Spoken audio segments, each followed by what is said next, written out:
শেখ হাসিনা সহ ২৫ জনের বিরুদ্ধে ট্রাইব্যুনালে গুমের অভিযোগ, আইন সংশোধনে ৮ প্রস্তাব। স্বৈরাচারের দোসররা এখনো ষড়যন্ত্র করছে বললেন তারেক রহমান, সতর্ক থাকার আহ্বান। এবং কোনো কাজেই আসছে না চট্টগ্রামে এক্সপ্রেসওয়ে, নির্মাণ ব্যয় বাড়িয়ে শত শত কোটি টাকা লোপাটের অভিযোগ।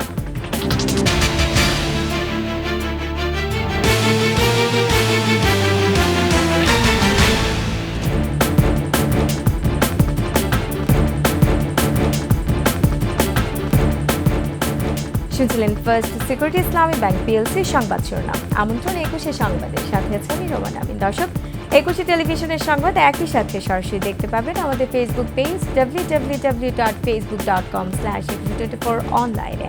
এছাড়া সাবস্ক্রাইব করতে পারেন www.youtube.com/21shETV চ্যানেলে। এনামুল কবির নামে এক ব্যবসায়ীকে আওয়ামী লীগ সরকারের আমলে গুম করার অভিযোগ আনা হয়েছে শেখ হাসিনার বিরুদ্ধে। সকালে এই অভিযোগ আন্তর্জাতিক অপরাধ ট্রাইব্যুনালে দাখিল করা হয়। এদিকে ইয়ামিনের মৃত্যুর ঘটনায় শেখ হাসিনার বিরুদ্ধে ট্রাইব্যুনালে আরেকটি অভিযোগ দাখিল করা হয়। বিস্তারিত শাকির আরজু রিপোর্টে।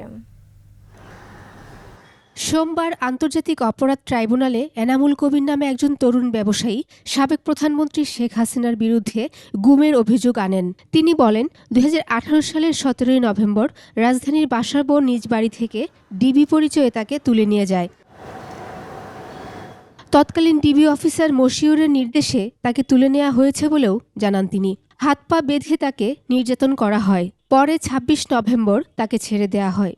৭ দিন পরে সবুজবাগ থানায় একটা জিডি নিয়েছি।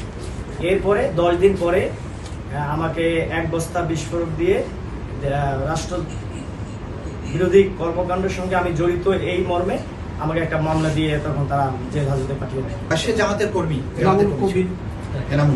অতীত সরকারের বিভিন্ন সময়ে যত গুমের ঘটনা হয়েছে, এই পুরো সময়ের মধ্যে সবগুলো গুমের ঘটনার তদন্ত উনি চেয়েছেন এবং বিচারও এখানে প্রার্থনা করেছেন।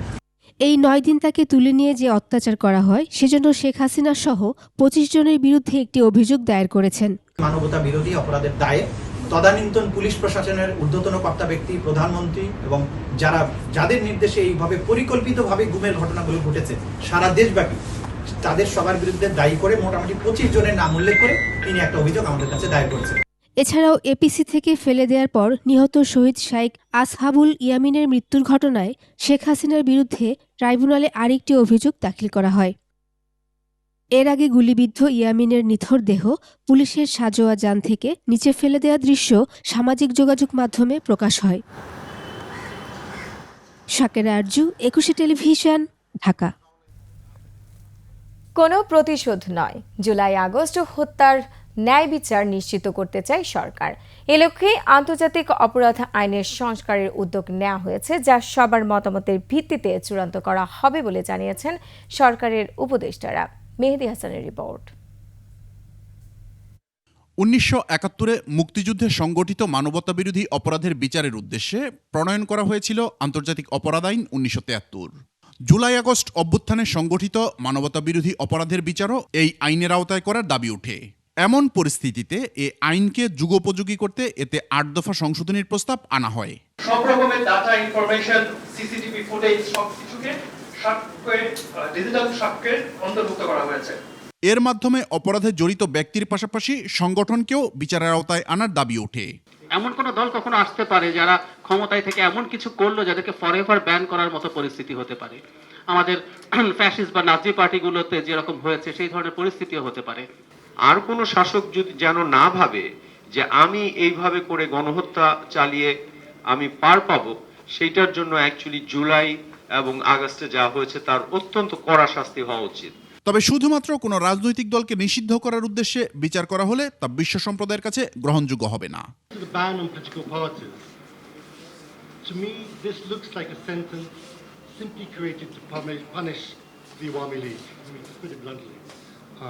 It may be popular with other political parties, and there may be a more reason for that, but I think there would be a big mistake. এই প্রস্তাবটা রাখতে চাই যে এখানে আন্তর্জাতিক কোনো বিচারপতি এখানে রাখার সুযোগ থাকা উচিত। সব পক্ষের কাছে গ্রহণযোগ্য হবে এমন বিচারই করতে চায় সরকার। আমার বুকের ভিতরে যত কষ্ট থাক, যত হতাশা থাক, যত আপনার ক্রন্দন থাকুক, ক্ষোভ থাকুক, বিচারটাকে অবশ্যই আমাদের সবার কাছে গ্রহণযোগ্য হতে হবে। আমরা সচেতন আছি, আমরা একটা ডিপলি পোলারাইজ সোসাইটিতে বাস করি।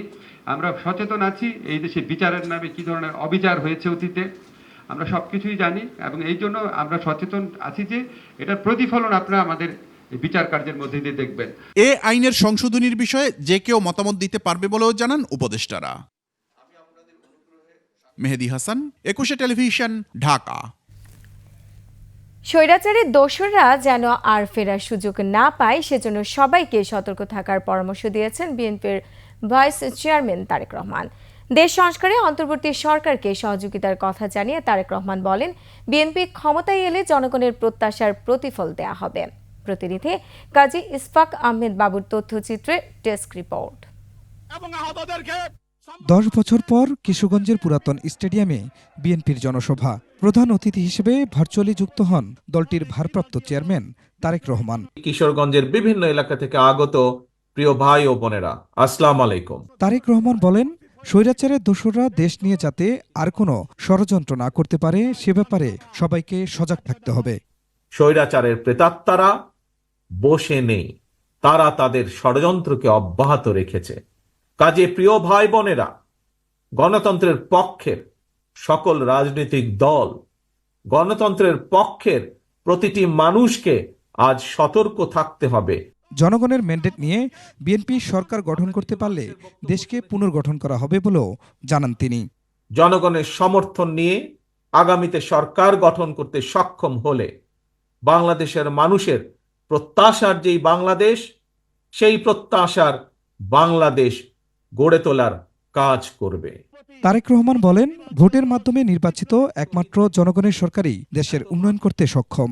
জনগণ দ্বারা নির্বাচিত হবে এমন একটি সরকার করতে পারবে, কারণ সেই জনগণের সরকারের বাধ্যবাধকতা থাকবে জনগণের কাছে, জবাবদিহিতা থাকবে জনগণের কাছে। 2014 সালের 12 নভেম্বর কিশোরগঞ্জে জনসভা করেছিলেন বিএনপি চেয়ারপারসন বেগম খালেদা জিয়া। আমরা চাই জাতিকে ঐক্যবদ্ধ করতে। খুরশিদ আল মুকুল, ডেস্ক রিপোর্ট, 21 টেলিভিশন। জাতিসংঘের সাধারণ পরিষদের ৭৯তম অধিবেশনে যোগ দিতে ঢাকা ছেড়েছেন ডক্টর মোহাম্মদ ইউনূস। ভোর ৫টার দিকে কাতার এয়ারলাইন্সের একটি ফ্লাইটে ৫৭ জন সফরসঙ্গী নিয়ে হযরত শাহজালাল আন্তর্জাতিক বিমানবন্দর ত্যাগ করেন তিনি। মঙ্গলবার সকালে নিউ ইয়র্কে পৌঁছাবেন ডক্টর ইউনূস। সেখানে তিনি মার্কিন প্রেসিডেন্ট জো বাইডেন ছাড়াও বেশ কয়েকটি দ্বিপক্ষীয় বৈঠকে অংশগ্রহণ করবেন। পাকিস্তানের প্রধানমন্ত্রী শেহবাজ শরীফের সঙ্গে বৈঠক হওয়ার কথা রয়েছে, তবে ভারতের প্রধানমন্ত্রী নরেন্দ্র মোদীর সাথে বৈঠকের সম্ভাবনা নেই বলে জানা গেছে। আগামী ২৭ সেপ্টেম্বর জাতিসংঘের অধিবেশনে বক্তব্য দিয়ে ঢাকার পথে রওনা হবেন doctor Mohammad Yunus.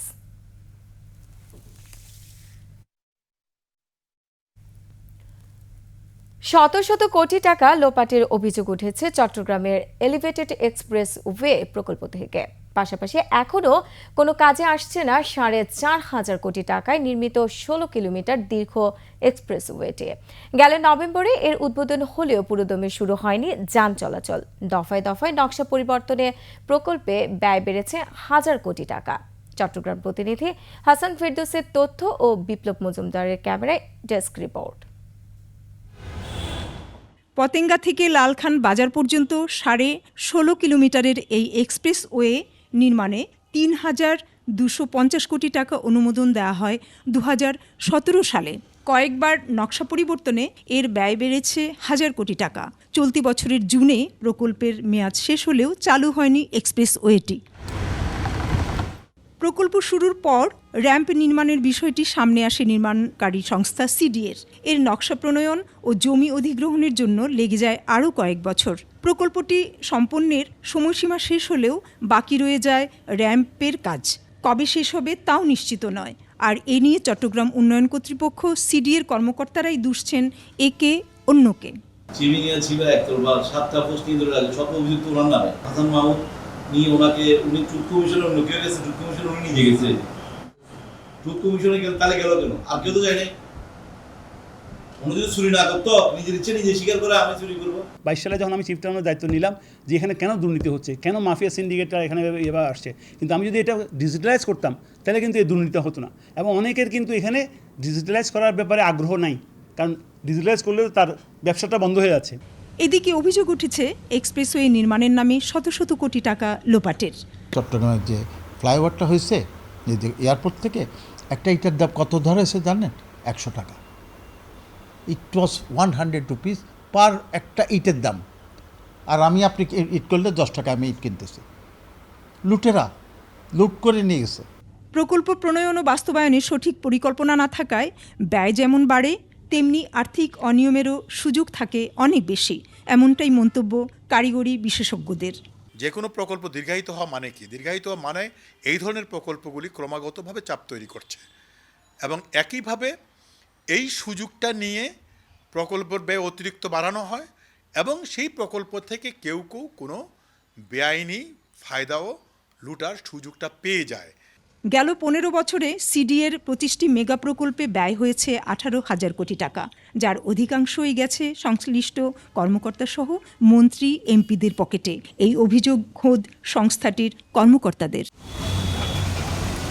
Banushree Dolly, desk report, 21 television. সংবাদ এই পর্যায়ে নিচ্ছে বিরতি। যখন ফিরছি তখন অন্যান্য খবরের সঙ্গে আরও থাকবে। গান গেয়ে নেচে যুবককে পিটিয়ে হত্যা, 1 মাসেও তদন্তের অগ্রগতি নেই।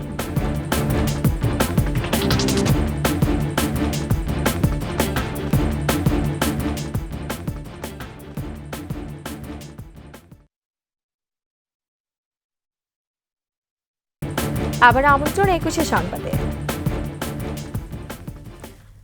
নাচ আর গান গেয়ে এবার পিটিয়ে মেরে ফেলা হলো চট্টগ্রামের এক তরুণকে। ঘটনার 1 মাস পর পিটিয়ে হত্যার এই ভিডিও সামাজিক যোগাযোগ মাধ্যমে ছড়িয়ে পড়লে তোলপাড় শুরু হয়। মরদেহ পাওয়ার পর হত্যা মামলা করেন স্বজনরা। দোষীদের কঠোর শাস্তির দাবি জানান তারা। চট্টগ্রাম থেকে হাসান ফেরদৌসের তথ্যচিত্রে ডেস্ক রিপোর্ট।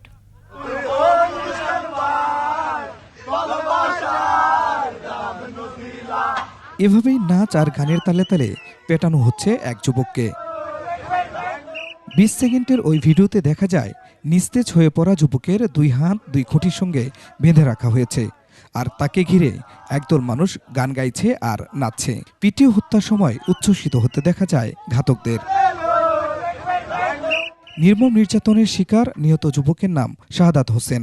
তার গ্রামের বাড়ি নোয়াখালীর সোনাইমুড়ির নাদনা গ্রামে। শাহাদাত শহরের একটি ফলের দোকানে কাজ করতেন। চট্টগ্রামের বিআরটিসি এলাকার বয়লার কলোনিতে থাকতেন তিনি।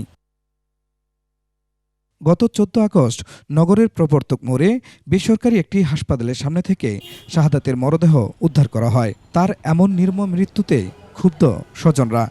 ওর বন্ধুরা আমাদের এখানে আসি ওকে দাওয়াত দিয়ে নিয়ে গেছে, আগের দিন নিয়ে গেছে, পরের দিন আমরা লাশ পাইছি। এরকম মার সন্তানের কেন মারবে? এটির একটা বিচার নাই, সুস্থ বিচার নাই দুনিয়াতে। এগুলোর বিচার নাই, এগুলোর বিচার কোনখানে আছে? কোনখানে গেলে পাওয়া যাবে? এরকম কেন মারবে? এরকম মার সন্তান করে কেন মারবে? কি ফেলাইছে ডর আমরা ধরতেছি না। আমরা একটা মানুষ মনে করে আপনারা ধরেন নাই না, এটা কারা ফেলাইছে এটা আমরা বলতে পারছি। প্রাইভেট কার থেকে ফেলে দিয়ে গেছে। দোষীদের বিচার চেয়ে শাহাদাতের চাচা হারুন বাদী হয়ে অজ্ঞাতনামা ব্যক্তিদের আসামি করে মামলা করেন। বন্ধুদের সাথে কি হয়েছে আমরা জানি না। বন্ধুরা তাকে ওখানে মারধর করতেছে, ছাত্ররা বলছে কি কি কি বলতেছে, যখন বলতেছে মোবাইল চোর। পুলিশ জানায় দ্রুতই জড়িতদের আইনের আওতায় আনা হবে। এটা নিয়ে আমরা ইতিমধ্যেই পর্যালোচনা করছি, বিশ্লেষণ করছি। এখানে এই ঘটনায় যারা জড়িত রয়েছে তাদেরকে শনাক্ত করার চেষ্টা চলছে। কেন এবং কী কারণে এই হত্যাকাণ্ড তা এখনও জানা যায়নি। খুরশিদ আল মুকুল, ডেস্ক রিপোর্ট, 21 টেলিভিশন। ভারত থেকে পেয়েছেন পদ্মশ্রী। ক্ষমতাচ্যুত হাসিনা সরকার দিয়েছে স্বাধীনতা পদক। বলছি শেখ পরিবারের অতি ঘনিষ্ঠজন রবীন্দ্র সঙ্গীত শিল্পী রেজন চৌধুরী বন্যার কথা। কণ্ঠ তার সুরে ভরা, কিন্তু অন্তর্জুড়ে লোভ আর দখলদারিত্ব। ক্ষমতার কাছাকাছি থেকে নিজেকে সামলাতে পারেননি এই সঙ্গীত শিল্পী। রাজধানীতে খাল দখল করে গড়ে তুলেছেন গানের স্কুল। সঞ্জয় অধিকারীর রিপোর্ট। আমি যেখানে দাঁড়িয়ে আছি এটি রামচন্দ্রপুর খালের একেবারে মাঝখানে।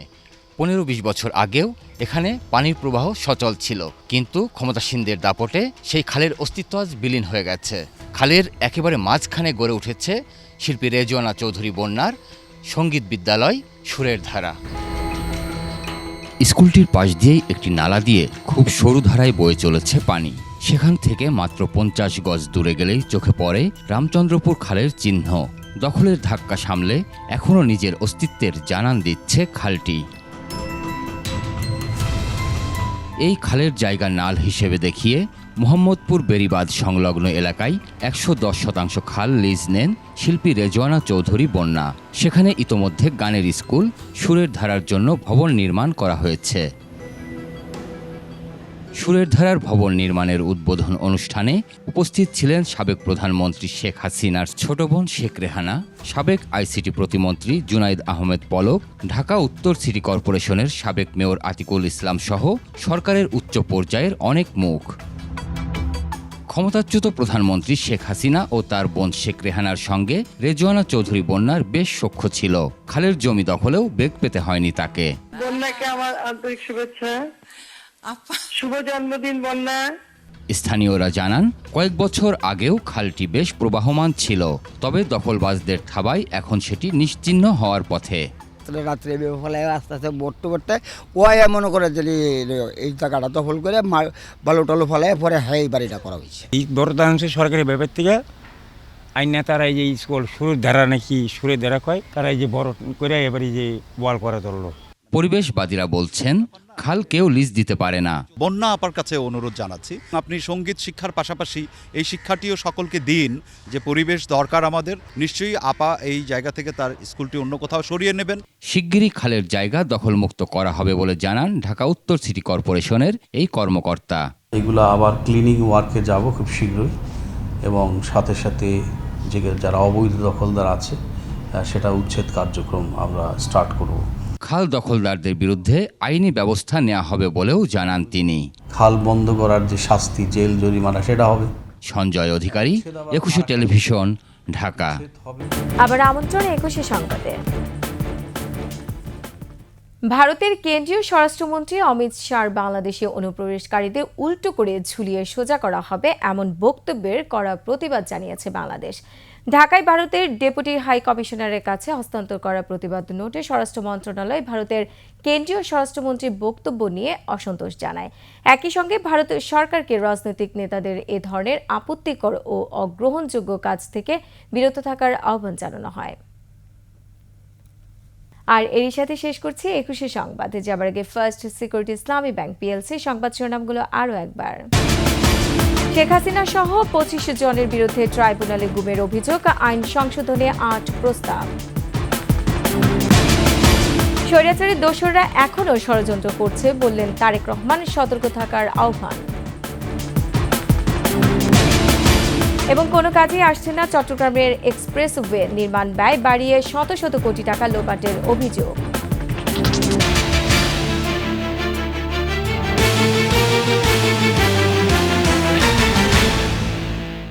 দর্শক, সর্বশেষ সংবাদ জানতে ডায়াল করুন 2021 নম্বর আর ভিজিট করুন 21-tv.com এই ওয়েবসাইটে। এছাড়া ফেসবুকে ভিজিট করতে পারেন www.facebook.com/2124 অনলাইনে।